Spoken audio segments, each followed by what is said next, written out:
ماله أخلده كلا لينبذن في الحطمة وما أدراك ما الحطمة نار الله الموقدة التي تطلع على الأفئدة إنها عليهم موصدة إنها عليهم موصدة في عمد ممددة صدق الله العلي العظيم.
حسین جب کی چلے با دے دوپہرن کو نہ تھا کوئی کی جو تھامے رکاب توسن کو حسین چپ کے کھڑے تھے جھکائے گردن کو سکینہ جھاڑ رہی تھی عبا کے دامن کو نہ سرا تھا کوئی شاہ کربلائی کو فقط بہن نے کیا تھا سوار بھائی کو حسین جان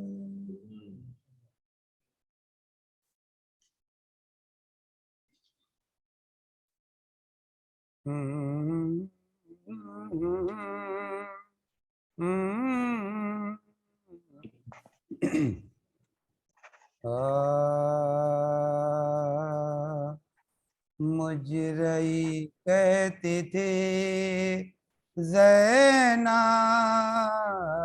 میرا پیارا بھائی مجرئی کہتی تھی زینب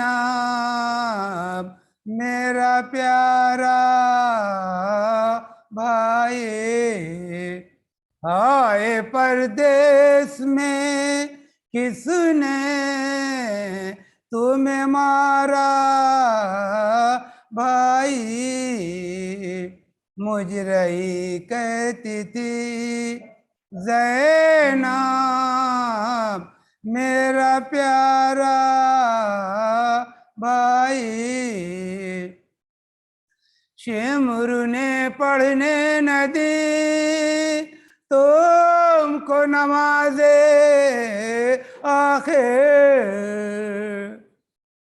شمرو نے پڑھنے نہ دی تم کو نماز آخر عین سجدے میں یہ سر تن سے اتارا بھائی مجھ رہی کہتی تھی زینب میرا پیارا بھائی ہائے چادر بھی نہیں سر پہ کروں کیا تدبیر ہائے چادر بھی نہیں سر پہ کروں کیا تدبیر بے کفن دھوپ میں لاشا ہے تمہارا بھائی مجھ رہی کہتی تھی زینب میرا پیارا بھائی اب مناسب ہے کہ خواہر کو اڑا دو چادر اب مناسب ہے کہ خواہر کو اڑا دو چادر لوگ کرتے ہیں کھلے سر کا نظارہ بھائی مجھ رہی کہتی تھی زینب میرا پیارا بھائی قتل تم کیا ہوئے زینب پہ مصیبت آئی قتل تم کیا ہوئے زینب پہ مصیبت آئی دیکھو رسی میں بندھا ہمارا بھائی مجھے فاتحہ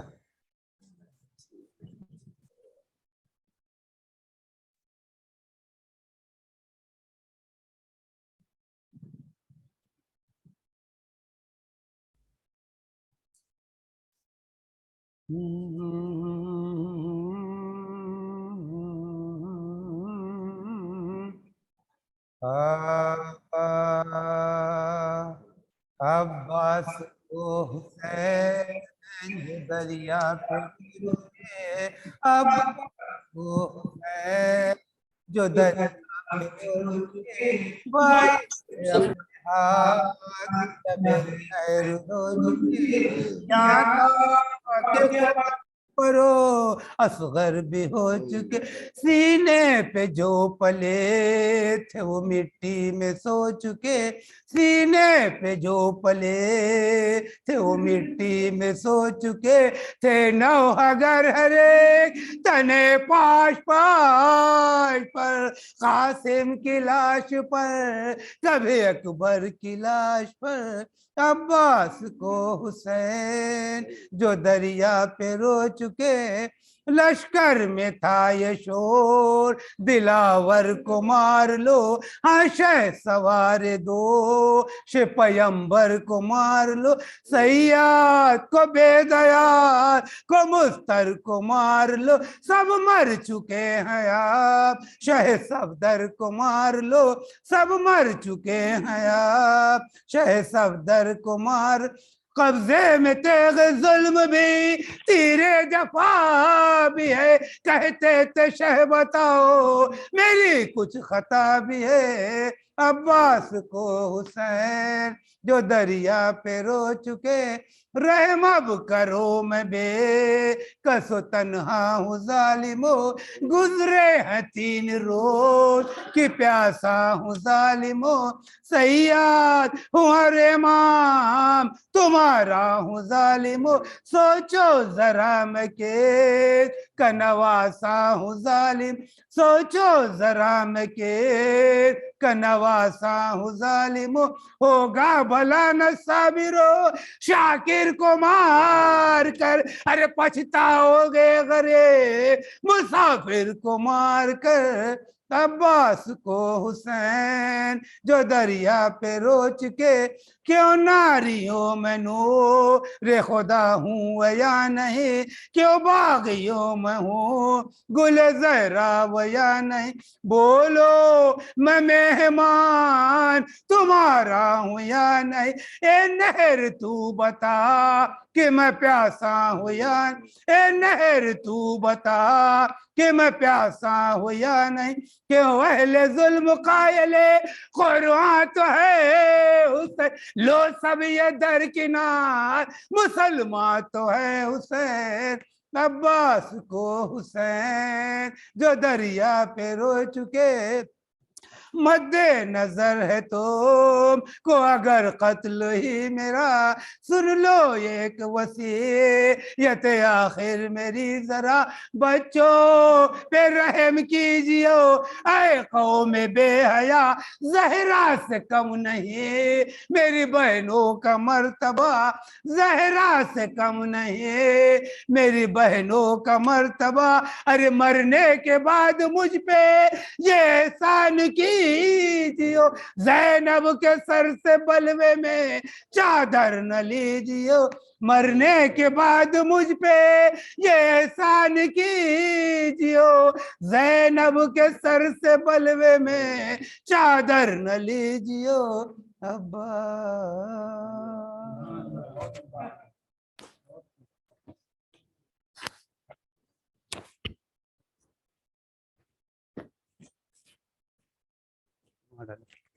پیچھے ڈال دو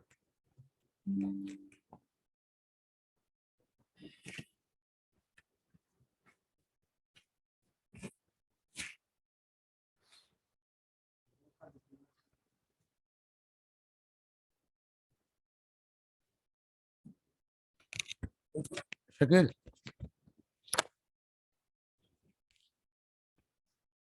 شکیل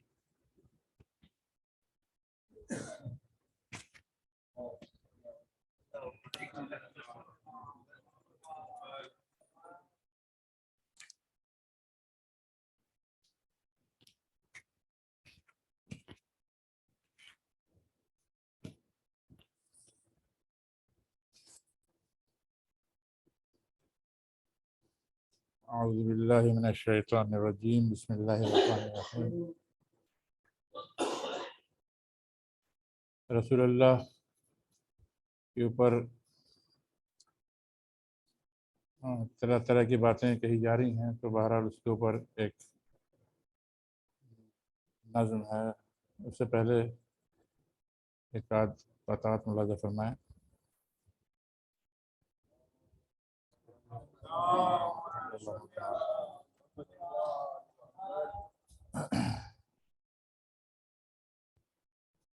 قرآن کے اوپر بھی اعتراضات ہیں، اور اس پر بھی ملاحظہ فرمائیں کہ قرآن کے جیسا دوسرا قرآن نہ ہو. قرآن کے جیسا دوسرا قرآن نہ ہو، چھوڑو بس ایک خدا ہی ایسا بناؤ. قرآن کے جیسا دوسرا قرآن لاؤ تو، چھوڑو بس ایک خدا ہی ایسا بناؤ تو. نازل کیا خدا نے محافظ بھی ہے وہی، دم ہو تو ایک نقطہ ہلا کر دکھاؤ تو. نازل کیا خدا نے محافظ بھی ہے وہی، دم ہو تو ایک نقطہ ہلا کر دکھاؤ تو. ایک اور پتہ ملاحظہ فرمائیں کہ الزام یوں ہوا میں نہ اس پر لگائیے. الزام یوں ہوا میں نہ اس پر لگائیے، قرآن کو سمجھنا اگر ہو تو آئیے. الزام یوں ہوا میں نہ اس پر لگائیے، قرآن کو سمجھنا اگر ہو تو آئیے. کچھ دیر مل کے بیٹھیں کہیں پر سکون سے، سارے جواب مل نہ سکیں تب بتائیے. سارے جواب مل نہ سکیں تب بتائیے.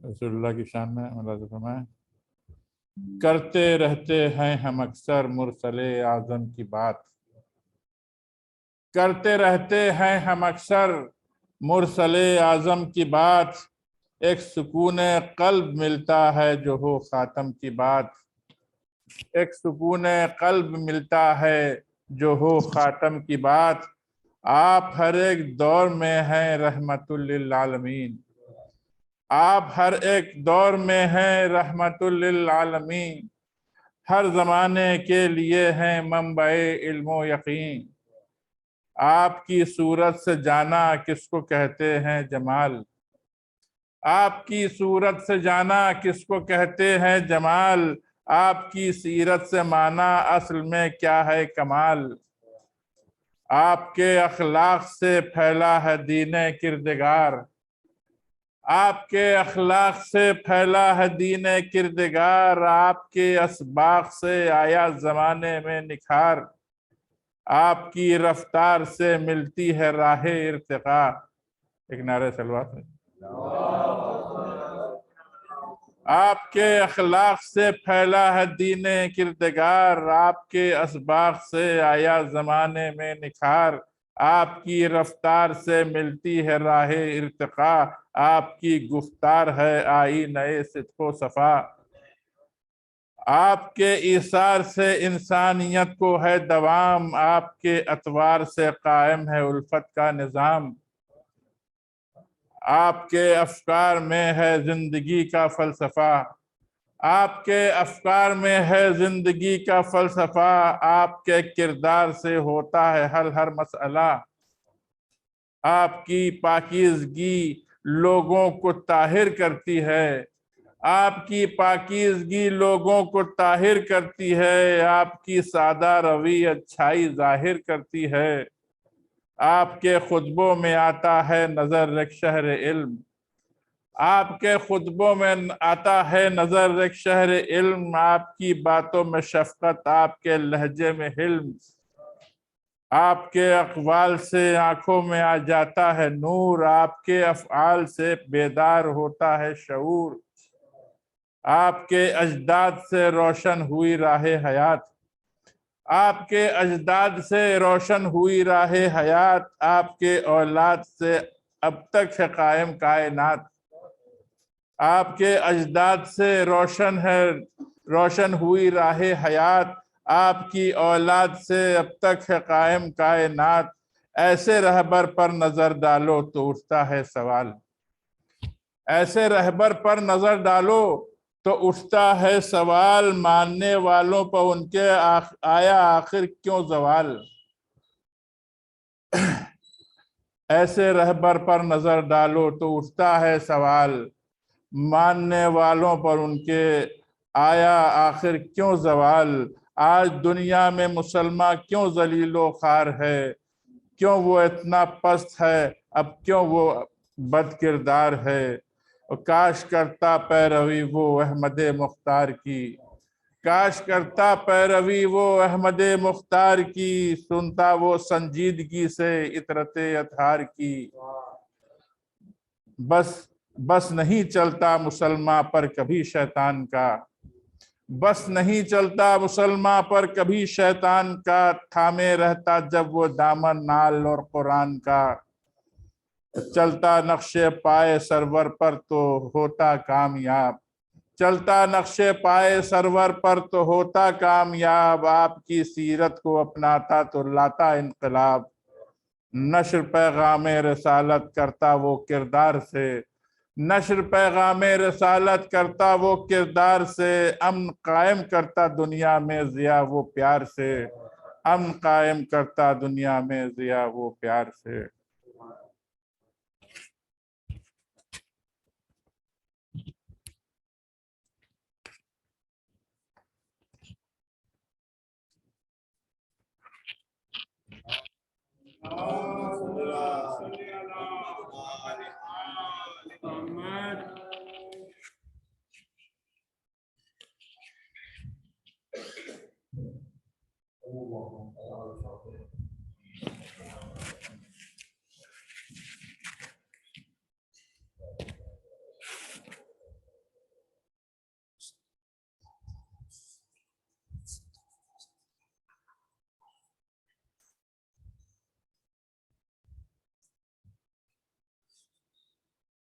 لا حول ولا قوة إلا بالله العلي العظيم.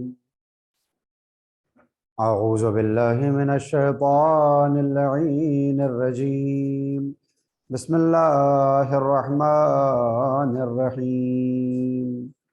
الحمد لله الذي لا يبلغ مدحته القائلون ولا يحصي نعماءه العادون ولا يؤدي حقه المجتهدون الذي لا يدركه بعد الهمم ولا يناله غوث الفتن الذي ليس لصفته حد محدود ولا نعت موجود ولا وقت معدود ولا أجل ممدود فطر الخلائق بقدرته ونشر الرياح برحمته واتدى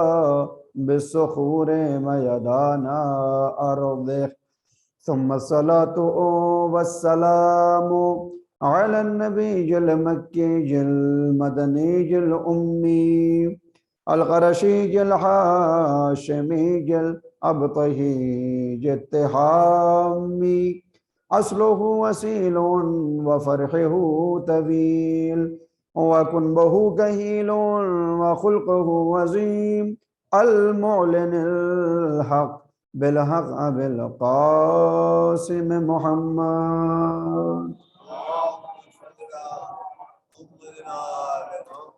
وعلى أهل بيته الطيبين الطاهرين المعصومين المظلومين المنتجبين المنتخبين الذين ذهب الله عنهم الرجس وطهرهم تطهيرا.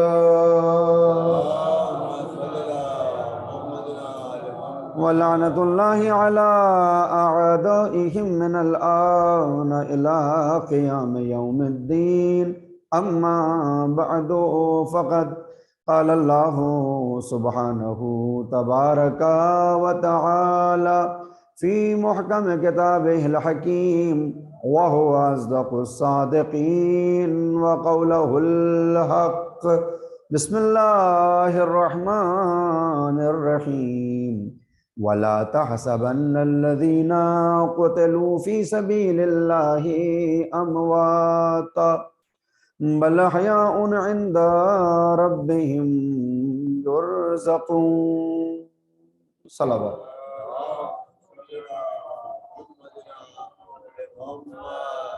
حاضرین گرامی قدر معزز سامعین کرام اور عزیزان مظلوم کربلا، قرآن کریم کی آیت مسلسل آپ کی خدمت میں تلاوت اور قرأت کی جا رہی ہے، جس میں خداوند عالم اللہ کی راہ میں قتل کر جانے والوں کے لیے لوگوں سے یہ کہتا ہے کہ تم ان کے بارے میں گمان نہ کرنا کہ جو قتل ہو جائیں راہ خدا میں وہ مر گئے، بلکہ وہ زندہ ہیں عند ربہم یرزقون، اور ان کی زندگی کی علامت یہ ہے اور دلیل یہ ہے کہ وہ اپنے پروردگار کی طرف سے مسلسل رزق پاتے رہے ہیں اور آئندہ بھی ان کو یہ رزق ملتا رہے گا۔ اللہ کی راہ میں قتل ہو جانے والوں کے جو مصادیق ہیں، کئی عنوان سے الگ الگ زمانوں میں الگ الگ نبیوں کی تاریخ میں آپ کو وہ افراد دکھائی دیں گے جو شہید ہوئے ہیں حق کے لیے، اللہ کے لیے، توحید کے لیے، رسالت کے لیے، حق و حقانیت کے لیے۔ اور ہر دور میں شہید ہونے والوں کو اللہ کی طرف سے اعزاز کے طور پر مرتبے بھی حاصل ہیں۔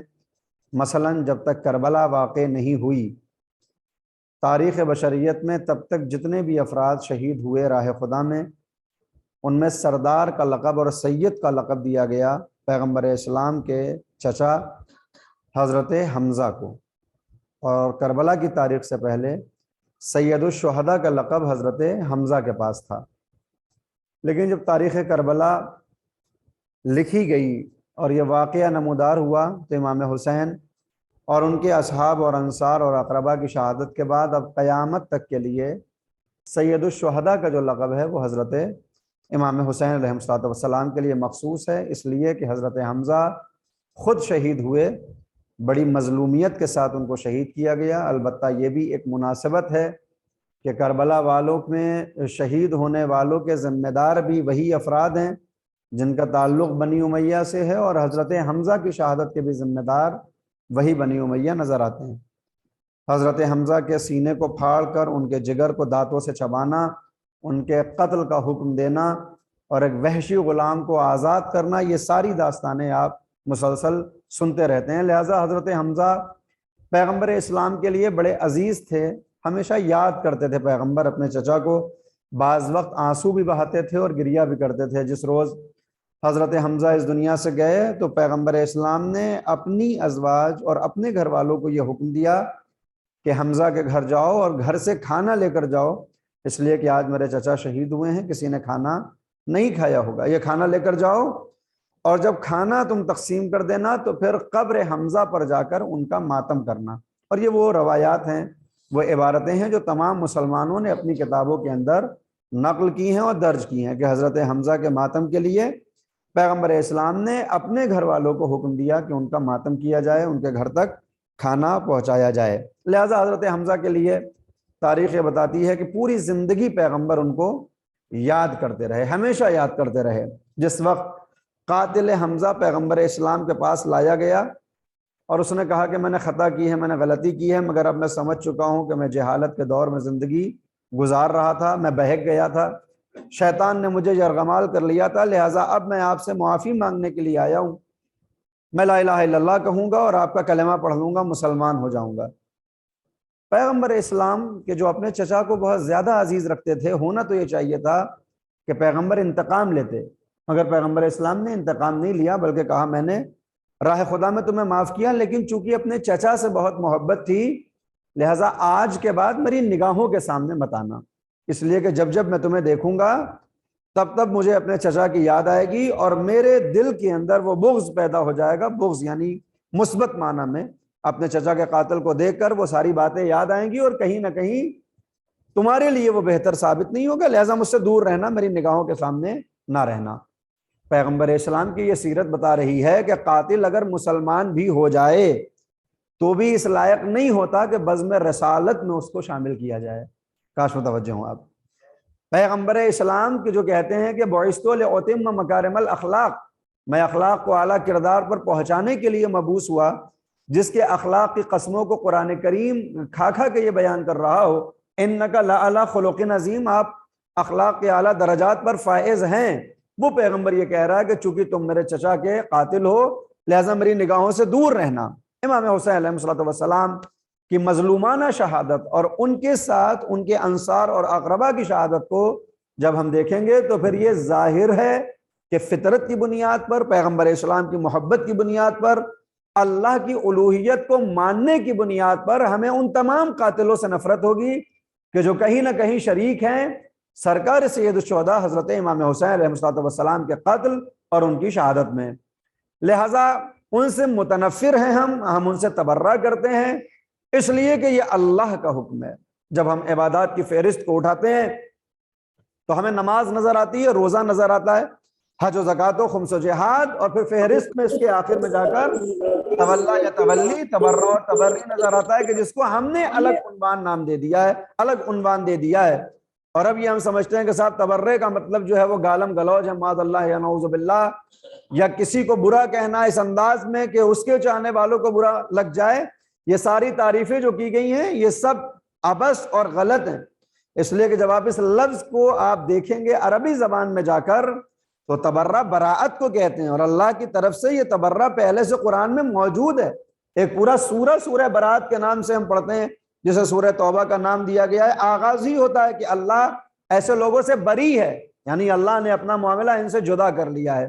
جب ہم آل محمد کے دشمنوں سے تبرہ کرتے ہیں تو اس کا مطلب یہ ہے کہ ہم ان کی ذات سے بھی متنفر ہیں اور ان کے افعال و اعمال سے بھی متنفر ہیں، یعنی نہ ہمارے دلوں کے اندر ان کی محبت پیدا ہوگی، نہ ان کے اعمال و افعال ہماری سیرت میں پیدا ہوں گے۔ یہ معنی ہے تبرہ کا۔ اب اس کو کوئی کسی بھی انداز میں لے کر کسی بھی انداز میں پیش کر دے، وہ خود ذمہ دار ہے، دین اس کا ذمہ دار نہیں ہوتا۔ عزیزان گرامی، اس عشرہ محرم کے لیے جو موضوع آپ کی خدمت میں مسلسل پیش کیا جا رہا ہے وہ پیغمبر اسلام کے نواسے کا مقصد کہ جس میں آپ نے فرمایا کہ میں نکل رہا ہوں طلب اصلاح امت کے لیے، اُرید ان آمر بالمعروف، میرا ارادہ یہ ہے کہ میں معروف کی طرف لوگوں کو بلاؤں، ان کو دعوت دوں، وانہا عن المنکر، اور لوگوں کو برائیوں سے روک دوں۔ میں نہیں نکل رہا ہوں کسی شرارت کی بنیاد پر، تکبر کی بنیاد پر، ظلم اور فساد کی بنیاد پر۔ میرے نکلنے کا مقصد ہے طلب اصلاح امت، امر بمعروف اور نہی از منکر۔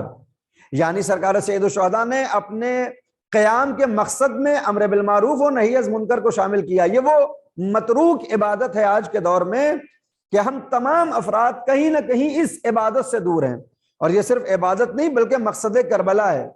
آج کے دور میں انسان نہیں چاہتا کہ لوگوں کو نیکی کی طرف بلائے یا برائی سے روک دیں۔ ہمارا معاشرہ کس طرح کا بن چکا ہے کہ اگر کسی کو برا عمل کرتے ہوئے دیکھتے ہیں اور ہم یہ چاہتے ہیں کہ جا کے اس کی اصلاح کریں، اس کو برائی سے روکیں، تو چار افراد آ کر منع کرتے ہیں کہ صاحب آپ کو کیا مطلب ہے، آپ اپنا کام کریے، وہ اپنا کام کر رہا ہے، آپ کو کیا لینا دینا، وہ برا کرے گا جہنم میں جائے گا، اچھا کرے گا جنت میں جائے گا، آپ اس کی پرائیویسی میں دخل اندازی کیوں کر رہے ہیں، یہ کہا جاتا ہے۔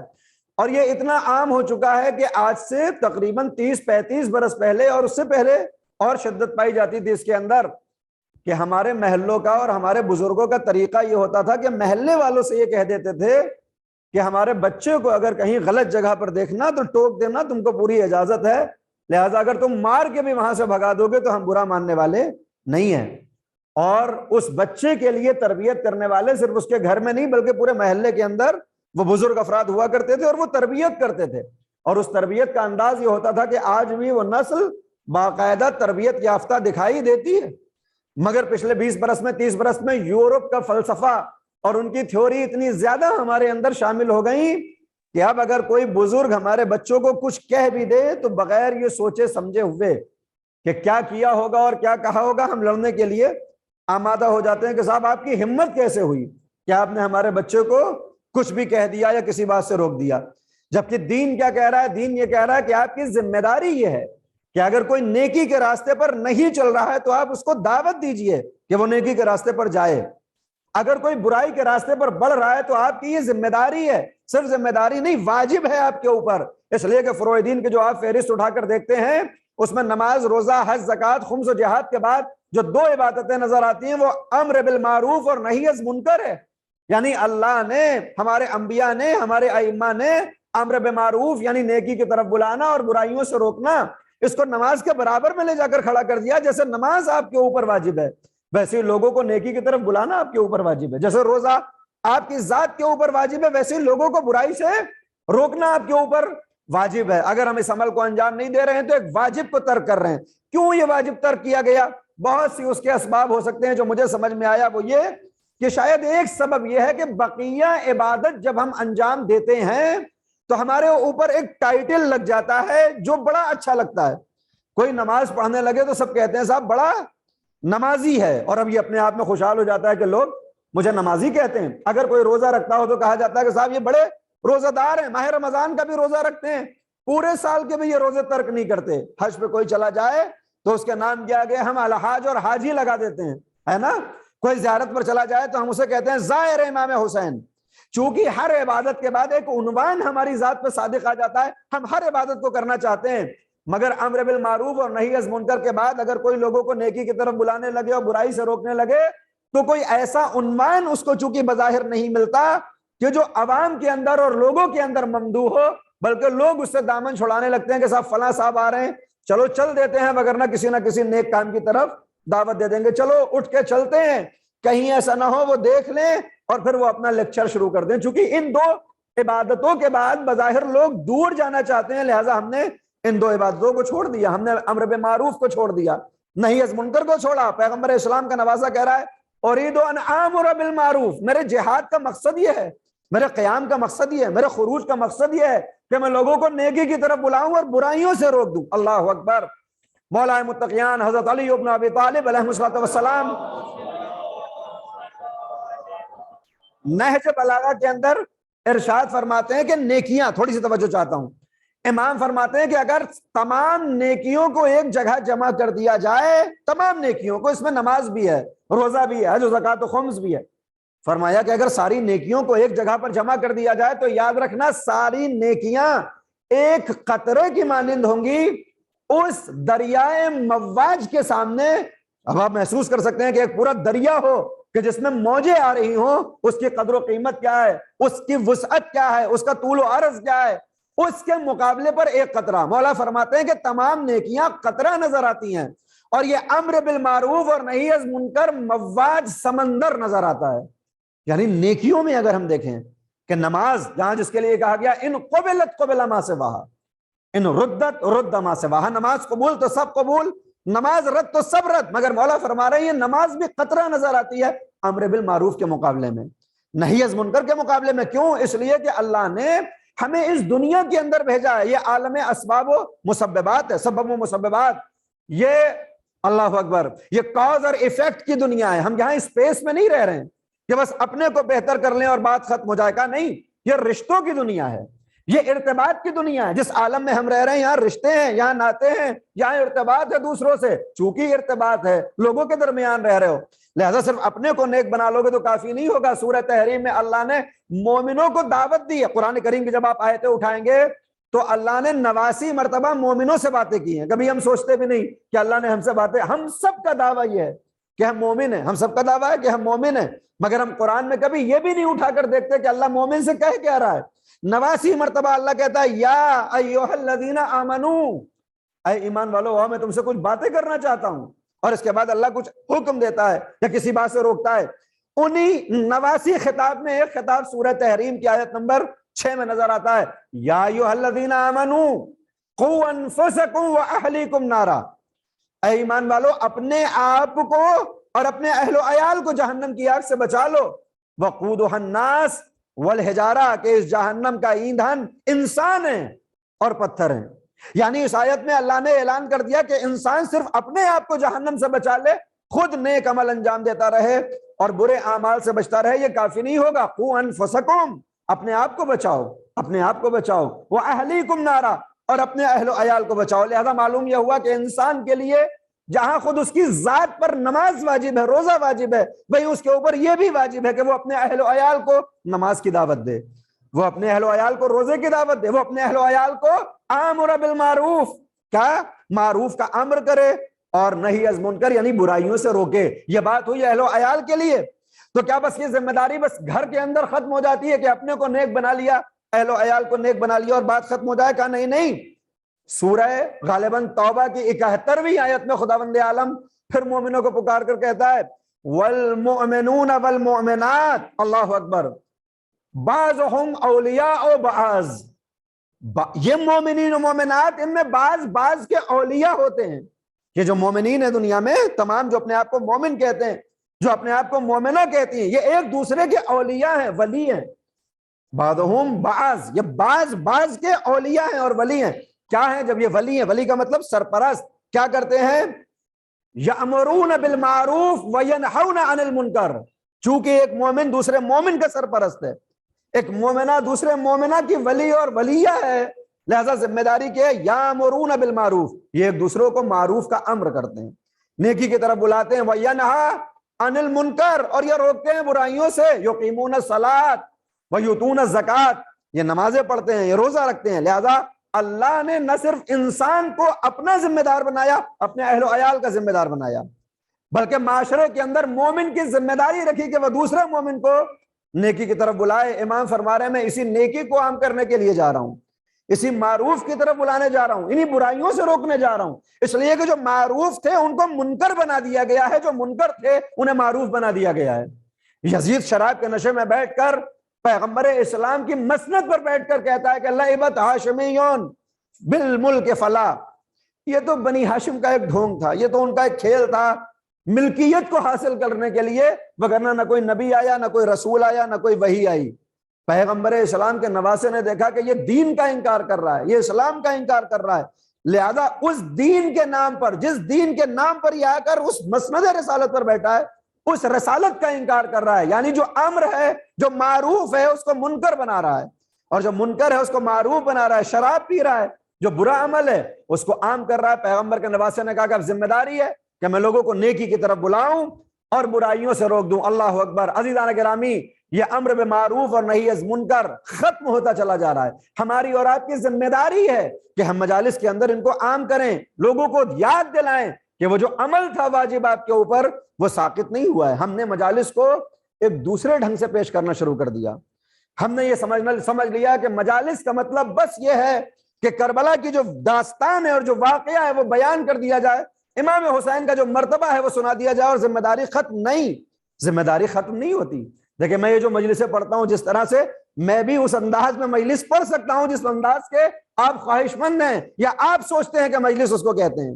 لیکن عزیزان گرامی، اگر اپنے نفس کو خوش کرنے کے لیے ہم مجالس برپا کرتے ہیں یا ممبر پہ جاتے ہیں یا فرش اعضاء پہ جاتے ہیں، تو پھر یاد رکھیں کہ یہ شرک خفی ہے. کل میں نے آپ کی خدمت میں شرک جلی اور شرک خفی کی قسمت اور اس کی تقسیم کر کے تعریف بتائی تھی کہ جو عمل اللہ کے لیے ہونا چاہیے، اگر اس میں کوئی اور شامل ہو جائے، نفس شامل ہو جائے، تو پھر وہ عمل نہیں رہتا، وہ اللہ کا عمل نہیں ہوتا. سادی سی مثال ہمارے فقہا دیتے ہیں کہ جس وقت آپ وضو کرنے کے لیے جاتے ہیں تو آپ کہتے ہیں وضو کرتا ہوں میں قربتاً اللہ.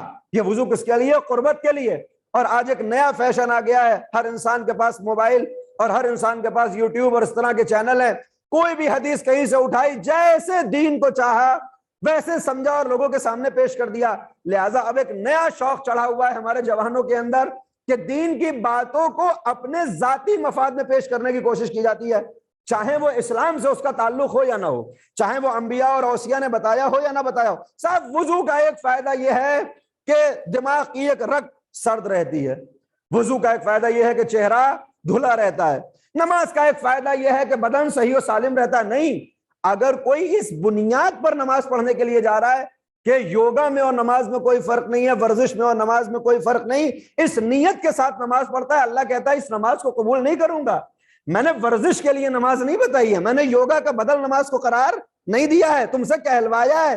کہو کہ نماز پڑھتا ہوں قربتاً اللہ، مجھے دنیا سے کوئی سروکار نہیں، یہ عمل اللہ کی قربت کے لیے ہے، اس لیے ادا کر رہا ہوں. اور اس کے بعد ہم کہتے ہیں اللہ اکبر. کبھی سوچا یہ ہاتھوں کو کیوں اٹھوایا؟ کہا اس لیے کہ اپنے ہاتھوں کو اٹھا کے دنیا کو پس پشت ڈالو. پروردگار تیرے حضور آیا ہوں، ایاک نعبد و ایاک نستعین، تیری عبادت کرتا ہوں، بس تجھ سے مدد چاہتا ہوں. مجھے اور دنیا سے کچھ خوف نہیں ہے، مجھے دنیا کا کوئی شوق نہیں. اللہ اکبر. لیکن ہمارا ماجرا یہ، ہمارا معاملہ یہ کہ ہم چیزوں کو دنیاوی مفاد میں شامل کر کے پیش کرتے ہیں. اگر کوئی وضو اس بنیاد پر کرے کہ اس کو گرمی بہت تیز لگ رہی ہے، اب بہت سادی سی مثالیں دے رہا ہوں، بہت تیز گرمی کا زمانہ ہے، چہرے کو دھلنا چاہتا ہے اور اس نے سوچا کہ چلو گرمی دور کرنا ہے، وضو کر لیں. ٹھیک ہے، حرام نہیں ہے، منع نہیں ہے، مگر آپ کو وضو کا ثواب ملنے والا نہیں ہے، اس لیے کہ آپ نے اپنے چہرے کی گرمی کو بجھانے کے لیے ارادہ کیا تھا. نیت آپ کی گرمی کو بجھانا تھا، وضو تو بہانہ ہو گیا. بلکہ برعکس ہونا چاہیے تھا کہ وضو کا بہانہ ہوتا، عمل وہ دوسرا بھی ہو جاتا، تو کہا یہ قابل قبول ہے. ہر نیک عمل سے پہلے کہا قربتاً اللہ کی نیت کرو، کہو کہ یہ عمل اللہ کے لیے ہے. لہٰذا یہ مجالس عمل ہے. کاش متوجہ ہوں آپ. یہ مجالس، یہ نوحے، یہ مرثیہ، یہ جلوس، یہ سبیلیں، یہ تبرک، یہ سب عمل ہیں. اسلام 3 حصوں میں ہے نا، عقائد، اعمال اور اخلاق. عقائد یعنی توحید، عدالت، نبوت، امامت، قیامت. اعمال یعنی نماز، روزہ، حج، زکوٰۃ، خمس، جہاد، امر بالمعروف، نہی عن المنکر، تولی اور تبرع. اور اخلاق کیا ہے؟ کردار کیا ہے؟ کہ ذاتی ہمارے معاملات، ہماری رفتار، ہماری گفتار، ہمارا کردار، ہماری سیرت، ہمارے جینے کا طریقہ، یہی تو ہے دین نا. کہ ہر جز کے اندر اللہ نے ایک کو سردار بنایا. عقائد میں توحید کو سردار بنایا. کہ توحید، عدل، نبوت، امامت، قیامت میں توحید قبول نہ ہوئی تو کچھ قبول ہونے والا نہیں ہے. اعمال میں نماز کو سردار بنایا. میں اکثر کہتا ہوں ان قبلت قبل ما سواہا، ابھی میں نے آپ کی خدمت میں قرات کیا اس حدیث کو، ان ردت رد ما سواہا، نماز قبول تو سب قبول. عمل کی وادی میں، عمل کی وادی میں نماز قبول ہوگی تو سب قبول ہوگا. اب عزیزان گرامی، اگر نماز رد ہو جائے تو سب رد ہو جائے گا.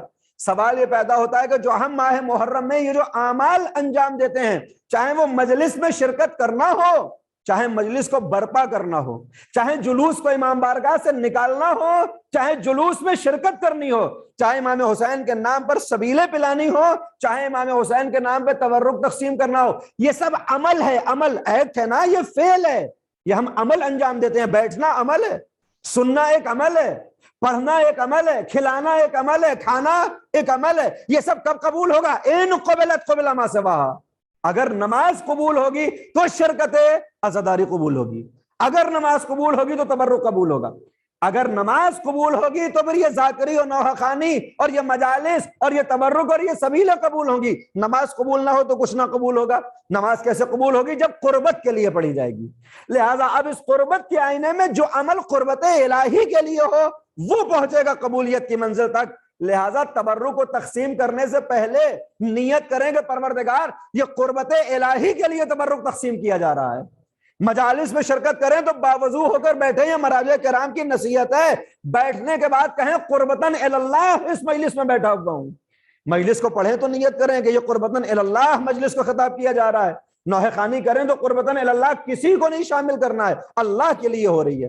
ہاں اس میں ذریعہ اور واسطہ بہرحال اہل بیت علیہ الصلوۃ والسلام ہے, وگرنہ ہمارے اندر یہ طاقت نہیں کہ اپنے اعمال کو ڈائریکٹ اللہ تک پہنچا سکیں. حضرت زہرا کو شامل کرتے ہیں, مولا امام حسین کی رضایت کو حاصل کرتے ہیں, مگر مقصد اللہ ہوتا ہے.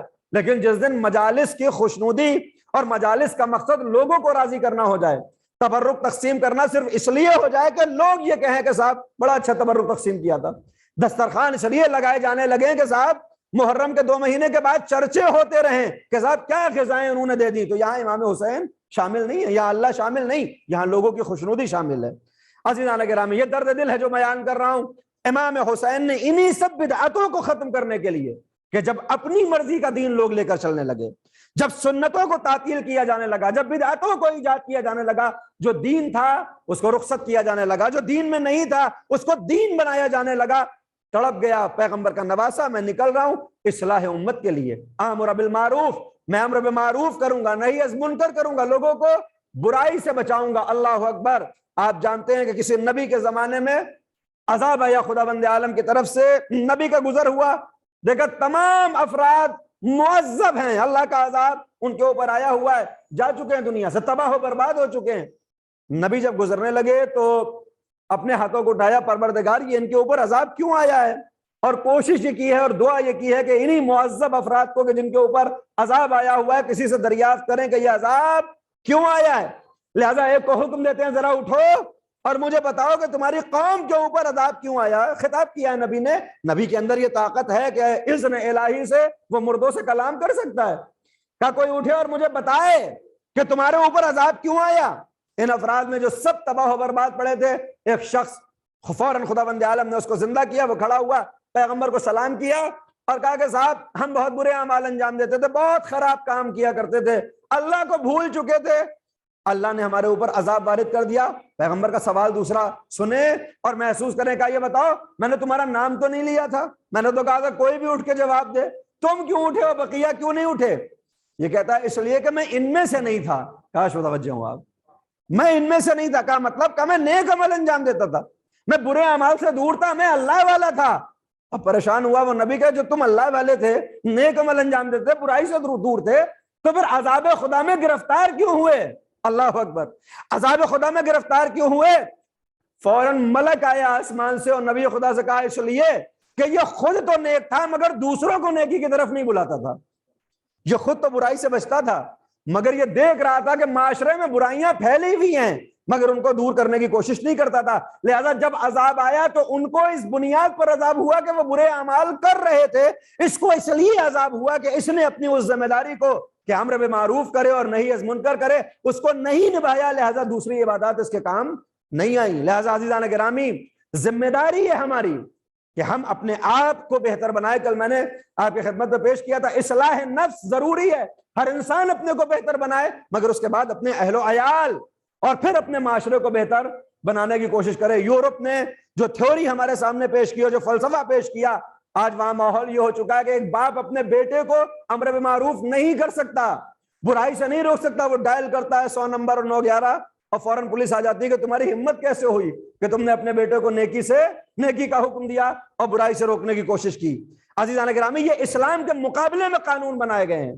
اور جو یہ کہتے ہیں کہ صاحب امر بالمعروف یعنی نیکی کی طرف بلانا, لوگوں کو برائی سے روکنا, یہ ان کی پرائیویسی میں دخل اندازی ہے, تو وہ غلط ہیں.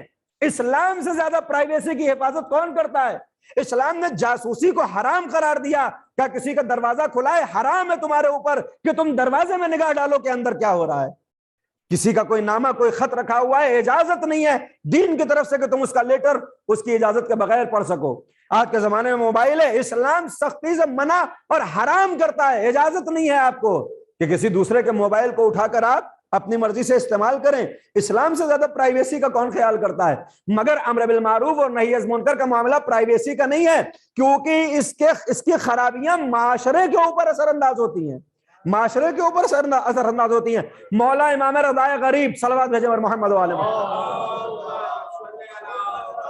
امام رضا غریب کی ایک طویل حدیث ہے، میں عربی پڑھوں گا وقت کافی ہو جائے گا، جلد سے ترجمہ کر دوں اور بات پیش کروں. امام گناہوں کی فہرست کو پیش کرتے ہیں، گناہوں کی فہرست کو، اور پھر بتاتے ہیں کس گناہ کا اثر کیا ہے.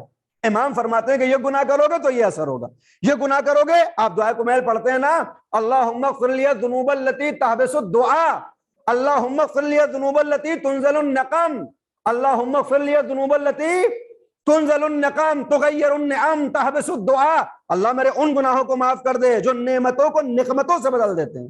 پروردگار میرے ان گناہوں کو بخش دے کہ جو میرے دعا کو تحبس الدعاء، دعا کو محبوس کر لیتے ہیں، قید کر لیتے ہیں، تجھ تک نہیں پہنچنے دیتے ہیں. میرے اللہ میرے ان گناہوں کو معاف کر دے جو بلا کے نازل ہونے کا سبب بنتے ہیں. تو گناہوں کی اپنی کیفیت ہے. امام ہشتم فرماتے ہیں کچھ گناہ ایسے ہیں کہ جن کے اپنے اپنے اثرات ہیں، اور وہی ایک طویل حدیث ہے وہاں فرماتے ہیں کہ بعض گناہ ایسے ہیں کہ جن کے بعد خداوند عالم کہتا ہے کہ دیکھو میں نے اپنی رضایت کو، اللہ اکبر، اس سے سخت حدیث میں نہیں پیش کر سکتا. خداوند عالم کہتا ہے کہ میں نے اپنی رضایت کو اپنی اطاعت کے اندر وضعیت کیا ہے. یعنی اگر کوئی میری اطاعت کرے گا، میری باتوں کو مانے گا، میں اس سے راضی ہو جاؤں گا، اور پھر اس کے اوپر فوران نعمت ہوں گی، یعنی نعمتوں کا سلسلہ جاری ہوگا، اور یہ سلسلہ ہمیشہ جاری رہے گا، کبھی ختم ہونے والا نہیں. لیکن جب کوئی میری معصیت کرتا ہے، اللہ اکبر، جب کوئی میری معصیت کرتا ہے تو پھر میری لعنت ان کے اوپر آتی ہے، اور اس لعنت کا اثر 7 نسلوں تک باقی رہتا ہے. بڑی سخت حدیث ہے کہ بعض گناہ ایسے ہوتے ہیں کہ جس کے بعد اللہ لعنت کرتا ہے اس انسان کے اوپر کہ تم نے یہ گناہ کیوں کیا، اور 7 نسلیں اس کا تاوان بھرتی ہیں. تو اب یہ بتائیے اگر کوئی وہ عمل برا کر رہا ہے اور ہم یہ سوچ کر اس کو منع نہ کریں کہ صاحب یہ اس کی پرائیویسی میں دخل اندازی ہے، تو پھر کیا ہوگا؟ کہ اس کی 7 نسلیں برباد ہونے والی ہیں. اس کی توجیہ بعد میں جب پوچھی گئی کہ صاحب یہ جو 7 نسلیں بعد میں آئیں گی ان کی بھلا کیا خطا ہے، ان کے اوپر یہ معذب کیوں ہے اور ان کے اوپر لعنت کیوں ہو رہی ہے؟ تو جواب دیا علماء نے اور اماموں کی تعلیمات کے آئینے میں جواب دیا کہ یہ تب ہوگا کہ جب وہ اپنے اجداد کے عمل سے راضی ہوں.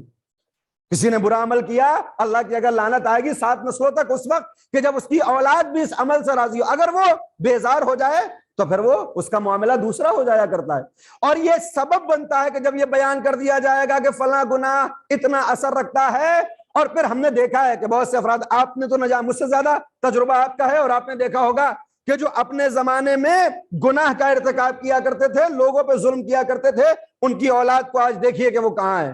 اور وہ ہم سب کے لیے عبرت ہے کہ اجداد نے کبھی کوئی گناہ کیا تھا اور اولاد اس کا تاوان بھر رہی ہے.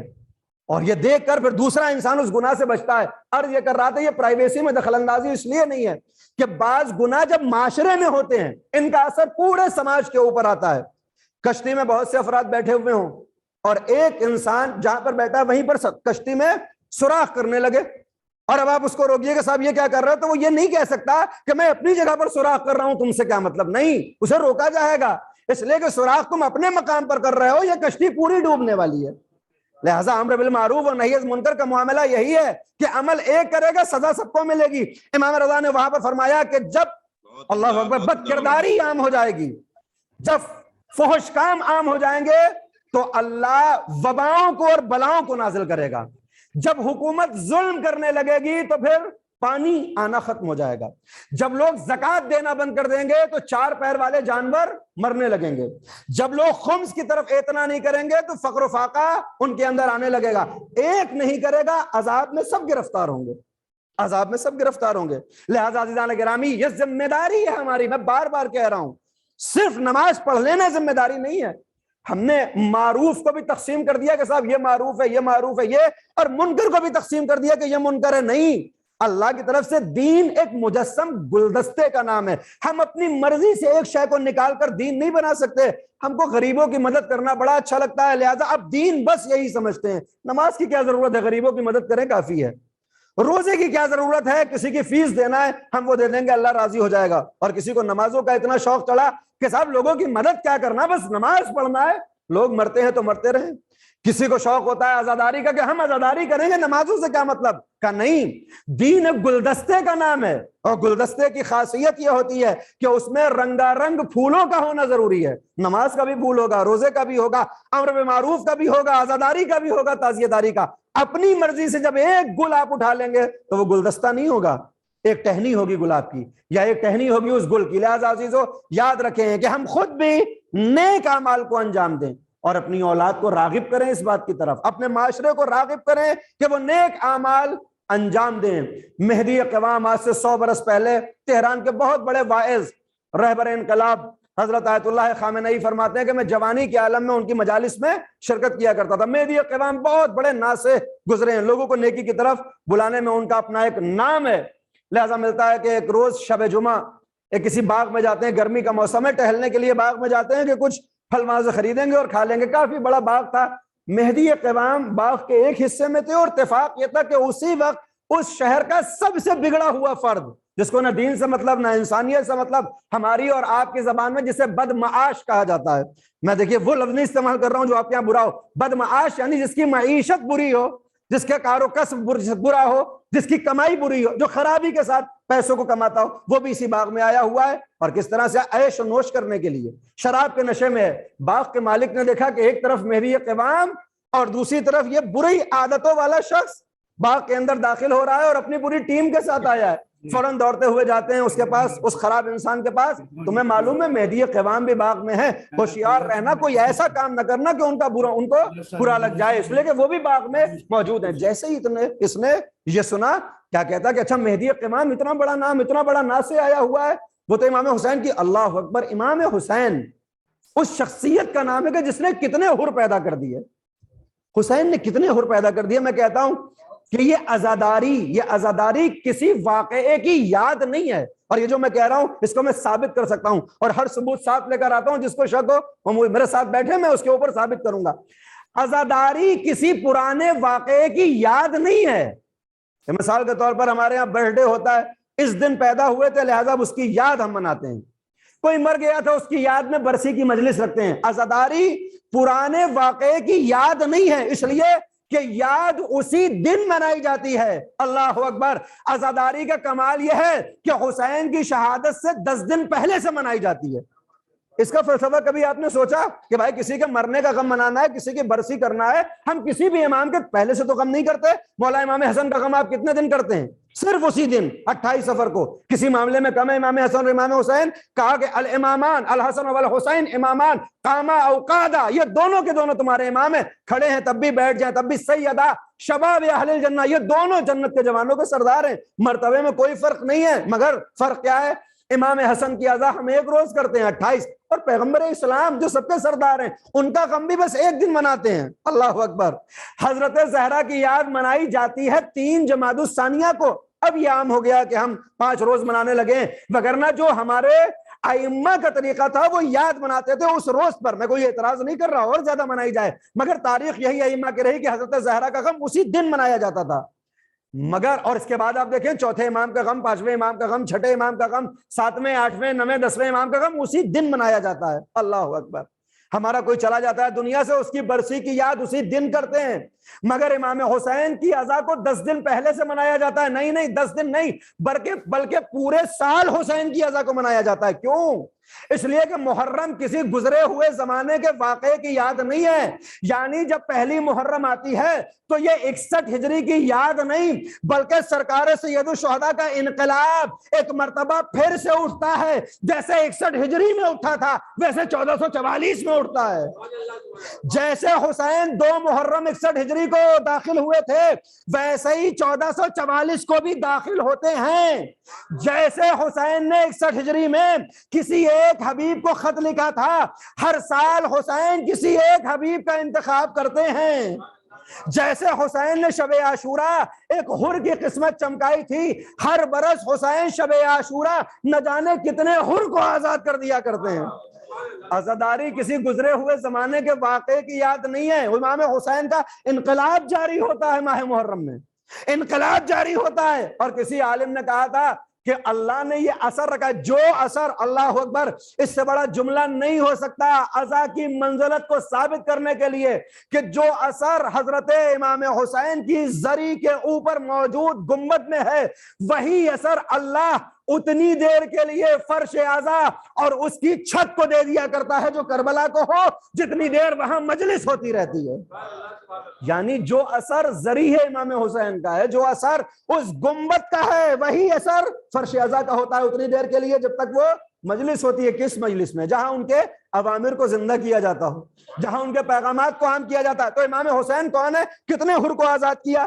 جیسے ہی اس خراب انسان نے سنا کہ مہدی قوام آئے، بہت بڑے ذاکر ہیں، مولا امام حسین کا غم کرتے ہیں، کہتا میں آج ملاقات کروں گا، میں آج تک ان سے ملا نہیں، دوڑتا ہوا آیا مہدی قوام کے ہاتھوں کو چوم کے کہتا ہے میں غلام ہوں حضرت زہرا کا، میں غلام ہوں امام حسین کا، اور آپ امام کے ذاکر ہیں، اور ٹھیک ہے میں برائیاں کرتا ہوں مگر میں امام حسین کے معاملے میں کسی سے کوئی سمجھوتا نہیں کرتا۔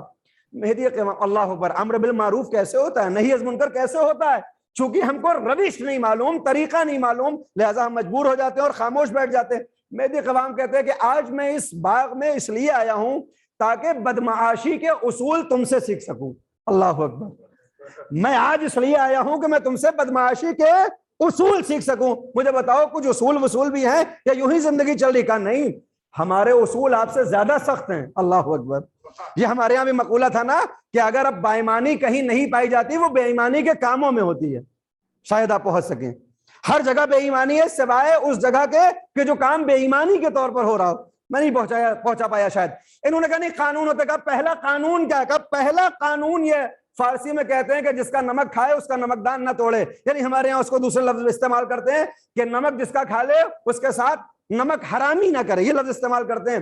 کہا ہماری بدمعاشی کا پہلا اصول یہ ہوتا ہے جس کا نمک کھا لیتے ہیں اس کا نمک دان نہیں توڑتے۔ اللہ اکبر۔ مہدی قوام نے کہا کہ اچھا کیا تو اپنے اس قانون کو مانتا ہے؟ کہا کیسے نہ مانوں گا؟ کہا پھر اتنے برس سے اللہ کا نمک بھی کھا رہا ہے اور اللہ کا نمک دان بھی توڑ رہا ہے، اتنے دنوں سے اللہ کا نمک کھا رہا ہے، کون دیتا ہے تجھے نمک؟ بھائی اتنا سننا تھا، فوراً قدموں کے اوپر گر گیا، یہاں تک ملتا ہے کہ شراب کے نشے میں تھا اس روز یہ، مگر قدموں پہ گر کے کہتا ہے کہ میں معافی کے لیے آیا ہوں، اگر میری معافی ہو سکے تو مجھے معاف فرمائے۔ اور اس کے بعد ملتا ہے مہدی قوام کے ساتھ زندگی بھر موجود رہا، پھر کبھی کسی گناہ کا ارتکاب نہیں کیا۔ تو عزیزان گرامی، اگر امر بالمعروف اور نہی از منکر صحیح طریقے سے انجام دیا جائے تو ابھی بھی حسین کی فرش عزا کے اندر یہ اثر ہے کہ حر پیدا ہوتے ہیں اور پیدا ہوتے رہیں گے، پیدا ہوتے رہیں گے۔ اللہ اکبر۔ لہذا تاریخ بتاتی ہے کہ میں ایک اور ذکر کر دوں بات، عبد الکریم حائری یزدی، میں ان علماء کا تذکرہ اس لیے کر رہا ہوں کہ اگر اماموں کی باتیں کروں گا تو آپ کہیں گے وہ تو امام ہیں، وہ تو کر سکتے ہیں،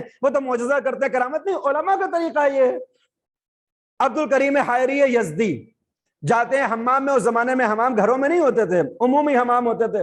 پہنچے تو دیکھا کہ ایک شخص ہے جو داڑھی کو مونڈ کر آیا ہوا ہے، انہوں نے دیکھا، اس کے نزدیک گئے اور اس کے گال پہ بوسہ لے لیا۔ امر بالمعروف کیسے ہوتا ہے؟ گال پہ بوسہ لیا، اور جیسے اس نے پوچھا کہ آپ نے یہ کیوں کیا؟ کہا کہ میں یہ چاہتا ہوں کہ جس رخسار کے اوپر اس شیخ نے بوسہ لیا ہے کم سے کم وہاں گناہ نہ کرنا۔ اب اس کے بعد ملتا ہے کہ اس نے اس کے بعد کبھی اپنی داڑھی کو نہیں صاف کیا۔ کیوں؟ اس لیے کہ طریقہ ایسا تھا کہ جو اس کے دل کے اندر راسخ ہو گیا تھا۔ لہذا عزیزو، امر بالمعروف اور نہی از منکر، یہ دو عمل اگر معاشرے کے اندر عام ہو جائیں گے تو پھر ہمیں جنت میں جانے کے لیے مرنا نہیں پڑے گا، ہمارا معاشرہ خود بہشت بن جائے گا، ہمارا معاشرہ خود بہشت بن جائے گا۔ عزیزو، مگر یہ عبادت متروک ہو گئی ہے، اس عبادت کو ہم نے چھوڑ دیا ہے۔ ہم یہ سوچتے ہیں کہ امر بالمعروف کرنا لوگوں کو اپنے اوپر انگلی اٹھانے پہ مجبور کرنے جیسا، میں بہت سی باتیں سوچ کر آیا تھا کہ میں آپ کے سامنے بیان کروں گا اور نہیں بیان کر پایا، وقت ہوتا چلا جا رہا ہے۔ عزیزان گرامی، کبھی کوئی برا عمل کرتا ہوا دکھائی دے، کوئی غلط عمل کرتا ہوا دکھائی دے، اس سے متنفر نہ ہو۔ آپ جانتے ہیں کہ